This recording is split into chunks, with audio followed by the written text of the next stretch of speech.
करेंगे, क्या संदेश है? देखो, हिंदू बहुत ही पहले से ही, क्योंकि इसको हो गई हजारों साल से जो इसके दिमाग में भरा गया है, अलग अलग जातियों में इसको जो विभक्त किया गया है, आज भी ये सिर्फ अपनी जाति के ऊपर तो एक होते हैं, लेकिन हिंदू के नाम पे एक नहीं होते आज भी। जब तक इनको शत्रु मित्र बोध नहीं होगा, तब तक इनमें सुधार आने वाला नहीं है। हमारे वैसे जब से मोदी सरकार आई है, तब से इसने कुछ हिंदुओं को जगाने का प्रयत्न किया है और हिंदू जागे हैं, और वही जागने की वजह से ही मोदी सरकार आती है, क्योंकि हिंदू वोटों से मोदी सरकार बनती है।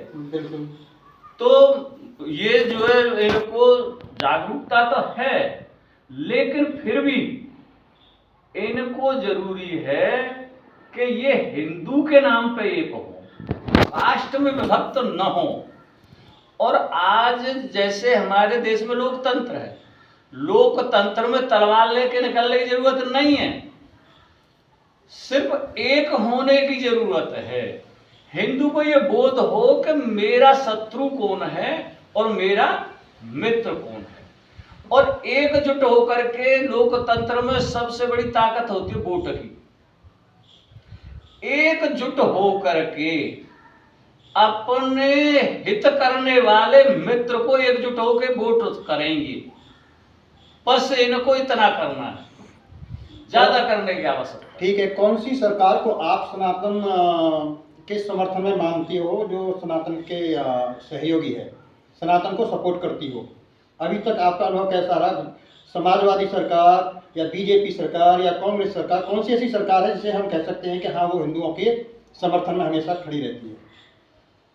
देखो, राजनीति में वैसे साम दाम दंड भेद, ये चारों नीति चलती है। बिना इन चारों नीति के कोई भी शासक कामयाब नहीं हो सकता।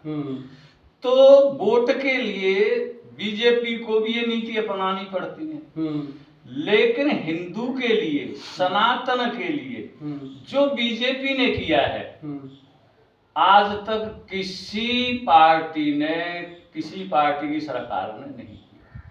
मैं दावे के साथ कह सकता हूं कि जो 500 साल का राम मंदिर का मसला था, और बीजेपी में अगर मोदी प्रधानमंत्री न हो, तो ये कभी भी हल नहीं हो सकता था।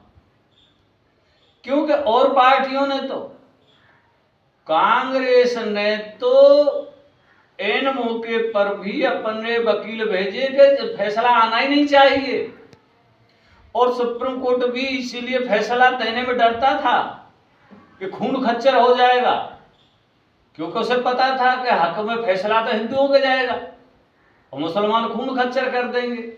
जब मोदी ने सुप्रीम कोर्ट को भी ये आश्वस्त किया कि चिड़िया भी नहीं चहचेगी, आप निष्पक्ष होकर फैसला दो, तब सुप्रीम कोर्ट ने फैसला दिया। तो जो सनातन के लिए कर सकता है और किया है, वो सिर्फ बीजेपी कर सकती है। बाकी तो तुम्हें सबको पता है कि मुलायम सिंह सरकार ने तो राम भक्तों को मरवा के और लाशों से पत्थर बांध करके सरयू में फेंकवा दिए थे। पूरी सरयू का जल लाल हो गया था खून से। तो वो ये हिंदुओं के, सनातन के द्रोही हैं कि समर्थक हैं? अपने को कहते हैं मुलायम सिंह यादव, अखिलेश सिंह यादव।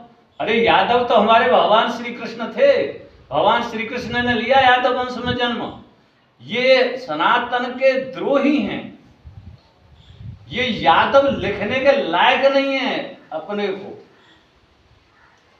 तो अभी जो चुनाव हुए थे, लोकसभा चुनाव हुए थे, और जो अभी तक मैंने जो महसूस किया है, जब कोई घटना घटती है तो ज़्यादातर लोग जो है कुछ समय बाद उस घटना को भूल जाते हैं। बिल्कुल। और जिस समय ये घटना घटी ये आपने अयोध्या वाली जो घटना घटी उस समय बाबरी में जो शहीद हुए थे, भूल गए। अब इलेक्शन के दौरान पुरानी सब बातों को लोग भूल जाते हैं, अब फिर से वही रिश्तेदारी निकालने लगते हैं कि फलाने वो हैं, उस पार्टी से खड़े हुए हैं, वो तो हमारे रिश्तेदार हैं। सनातन धर्म को दरकिनार कर देते हैं। तो क्या ऐसा आपने अनुभव महसूस किया आपके चुनाव में, गांव में भी और एरिया में भी? बिल्कुल, बहुत ज्यादा। मैं अपने गांव की कहूँ, एक हमारे गांव का परिवार है, उसको 14 साल तो लगातार भागवत की कथा लगातार करवाई, फिर 6-7 साल बीच में गैप हो गया, 2 साल से फिर लगातार हो रही है। लेकिन उनको धर्म का आज तक भी ABCD भी पता नहीं है। क्यों नहीं है? हमारे संतों ने कहा है, गोस्वामी तुलसीदास जी को हम धर्म के सबसे बड़ी धुरी के रूप में मानते हैं और उनकी रामचरितमानस को मानते हैं।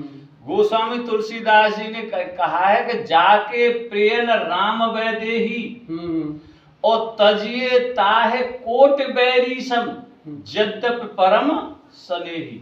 चाहे हमारा कितना भी नजदीक है, कितना भी प्रिय है, अगर वो धर्म के खिलाफ जाता है तो उसे करोड़ों बैरियों के समान त्याग देना चाहिए। लेकिन उस परिवार ने, जबकि ये मुलायम सिंह, ये जो अखिलेश यादव के पार्टी से एक उनकी दूर की, बहुत दूर की रिश्तेदार खड़ी थी, उस सारे परिवार ने उसकी वोट दी और गांव से दिलाई। मुझे इस बात को याद करके बड़ा दुख होता है और गुस्सा भी आता है कि हमारे गांव में कोई दिन खाली नहीं जाता जिस दिन सुंदरकांड, रामायण का मूल पाठ किसी न किसी घर में होता नहीं है, और उस परिवार में तो ज्यादातर। लेकिन हमारे जैसे से धार्मिक गांव में जिस पार्टी ने राम भक्तों की कनपटियों में गोली मरवा करके शरीर में फेंकवा दिया, उसकी बीजेपी से 6 वोट ज्यादा निकली हमारे गांव में। तो हिंदुओं का ये हाल है, हिंदुओं को समझना होगा।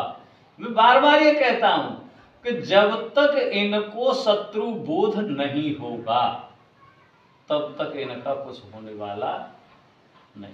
और यही बात मेरे दर्शकों, श्रोताओं, यही बात योगी जी ने कही कि बटोगे तो कटोगे, एक रहोगे तो सेफ रहोगे। इसीलिए मैं आप सभी लोगों से, श्रोताओं से ये विनती करता हूँ, सभी सनातनी लोगों से, कि एक रहो, ना जात ना पात, हिंदू हिंदू भाई भाई। जात पात की करो विदाई और हिंदू हिंदू भाई भाई। जब से मोदी सरकार आई तब से हमारे बहुत से संत बोलने लगे इस बात को। आज बाबा जो है बागेश्वर वाले, वो तो पदयात्रा कर रहे हैं और उनका यही नारा है, जात पात की करो विदाई, हिंदू हिंदू भाई भाई। लेकिन आज से पहले हमने संतों से पहले भी बात की है कि तुम इस विषयों पर बोलते क्यों नहीं हो? तो वो कहते थे कि अगर हम आज बोलेंगे तो कल ही हम जेल में मिलेंगे, और हुआ ऐसा।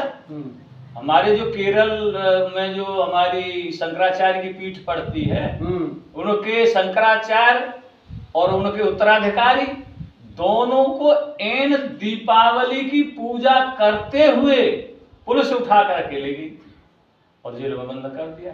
उनका दोष क्या था कि जो वहां धर्मांतरण किया जा रहा था हिंदुओं को बहला फुसला करके, वो उसमें बाधा पर लग रहे थे, उनको जेल में बंद कर दिया। लेकिन आज ये डर नहीं है हिंदू संतों को, आज ये डर नहीं है। वो सड़क पे आ रहे हैं और सड़क पे आएंगे, हिंदुओं को जगाएंगे तो संतों का सम्मान करता है हिंदू समाज। हिंदू समाज में जागृति अवश्य आएगी और आ रही है। तो मेरे दर्शकों, और आज का जो हमारा जो इंटरव्यू हमारे आदरणीय रामकृष्ण शर्मा जी के साथ, तो उन्होंने अपने विचार व्यक्त किए और आज आप उनके विचारों से सहमत हों, तो मेरा ये निवेदन है सभी श्रोताओं से कि सभी सनातनी एक हों, और अगर आपको ये वीडियो पसंद आए तो इसे लाइक करें और शेयर करें, इस वीडियो को ज़्यादा से ज़्यादा फैलाएं। वंदे मातरम।